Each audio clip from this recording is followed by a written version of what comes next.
Integration by trigonometric substitution. Trigonometry हा integral part आहे मॅथ्सचा as वेल age engineering. असे अजूनही काही सब्जेक्ट आहेत जिथे आपल्याला ट्रिगोनोमेट्री वापरावी लागते. हळूहळू तुम्हाला कळेल सेकंड इयरला गेल्यानंतर. आता हे एक्झाम्पल कसं सोडवणार? I is equal to 1/sin² into cos² dx. So 1/sin is cosec, 1/cos is sec, मग cosec² into sec² dx. पुढे काय असं एक्झाम्पल, हा जो वरचा न्यूमरेटरचा 1 आहे, त्या 1 ला आयडेंटिटी टाकायची. sin² theta plus cos. ही आयडेंटिटी आपल्याला एसएससी बोर्डला 9th पासून होती. सीबीएसईला 10th मध्ये होती. sin² theta plus cos² theta is equal. I is equal to पुन्हा काय टाकली identity? sin² plus cos² x upon sin² x into cos² x dx. आता separate the denominator, separate करा. I is equal to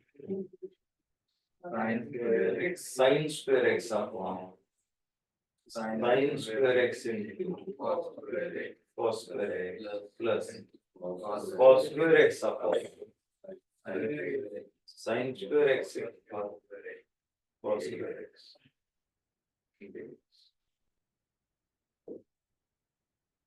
sin² ला sin² केला, cos² ला cos² केला. Parallel integration of 1/cos² x plus 1/sin² x dx.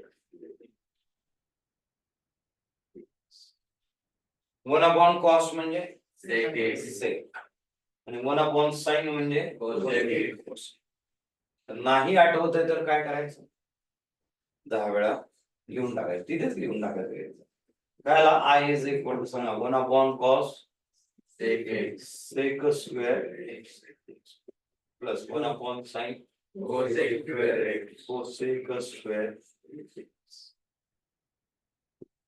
dx. मग काय आला? Integration of sec² x plus integration cosec² x. sec² x चं integration minus cos x².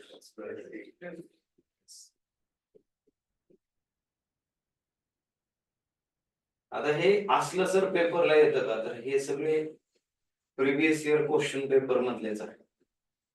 आधीचे फक्त पेपर थोडे जास्त आहेत, 10 पेपर मधले सगळी व्हरायटी भेटते. sin² x आता कसं काढलं? sin x चं आहे आपल्याकडे. sin x चं काय integration? Minus cos sin² x चं कसं?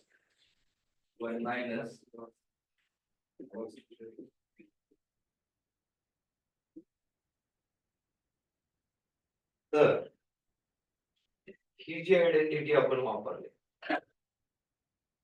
इथे, तीच आयडेंटिटी परत वापरायची.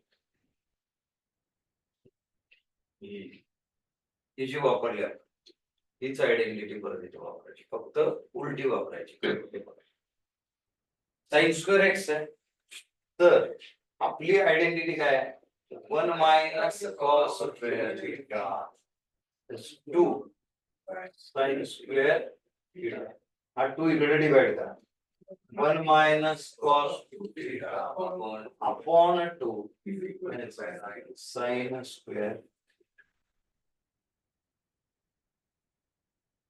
sin² theta. हा sin² theta I is equal to 1 - cos 2x upon separate केला. हा 1/2 पाहिजे तर काय करूया? 1/2 बाजूलाच घेऊया, एकदम separate. integration of 1 dx, integration of cos 2x dx. बरोबर. मग I is equal to काय 1/2 1 dx चं काय x आणि cos 2x चं sin 2x upon 2 हा upon 2 कुठून आणला सर कारण अपॉन 2 हा x चा कोएफिशियंट आपला integration of cos x dx sin x पण जर integration of cos 2x dx घेतलं तर ते sin 2x अपॉन 2 येणार जो x चा कोएफिशियंट आहे तो इकडे डिवाइड होतो मग मला तसंच सांगा cos 3x काय आहे sin 3x upon 3 plus cos ax plus b चं काय आहे sin of ax plus b upon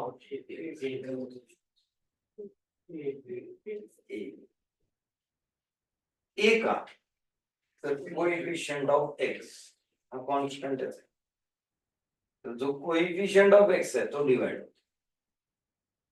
म्हणून हे ज्यावेळी एक्झाम्पल आहे cos 2x integration sin 2x upon so हे सगळे छोट्या छोट्या गोष्टी आहेत ज्या महत्वाच्या आता इथे कुठला फॉर्म्युला cos 1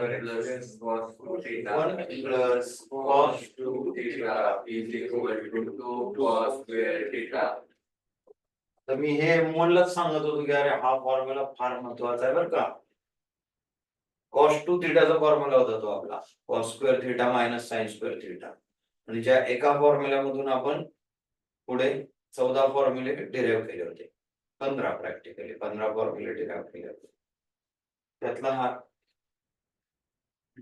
अजूनही वेळ गेलेली नाही लिहा 10 वेळा हा 2 इकडे टाका 1 plus cos 2 theta upon 2 is equal to cos square टाकूया I is equal to 1 plus cos 2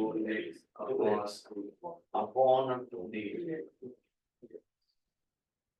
1/2 बाजूला घेऊ I is equal to 1/2 integration of 1 separate पण करून टाकू 1 dx integration of cos 2x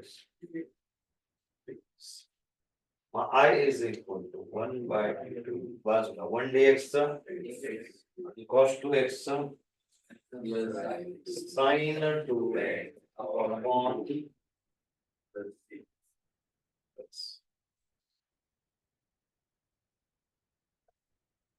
तो जो पार्ट आहे तो फार महत्वाचा म्हणजे जर तुम्हाला या फॉर्मॅट मध्ये असं आलं म्हणजे इंटिग्रेशन ऑफ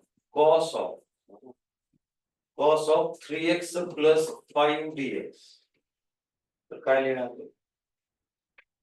cos चे इंटिग्रेशन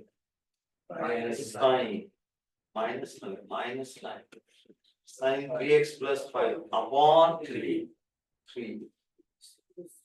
plus जर असा cos of 3 minus 5 dx काय राहणार sin 3 minus 5 upon minus 5 कारण कोएफिशियंट ऑफ x तो फार महत्वाचा त्यामुळे तुम्हाला इक्वेशन लिहिताना असं असेल p plus ax तर काय sin p plus x upon a plus cos of p minus ax असेल तर काय sin of p minus ax upon minus a तर ही एनॉलॉजी कोण शिकवत? हे फक्त पाठ करण्याचा प्रकार, तर याला आपण म्हणतो thought process. This is called as thought process development. हा आपला युनिक पार्ट.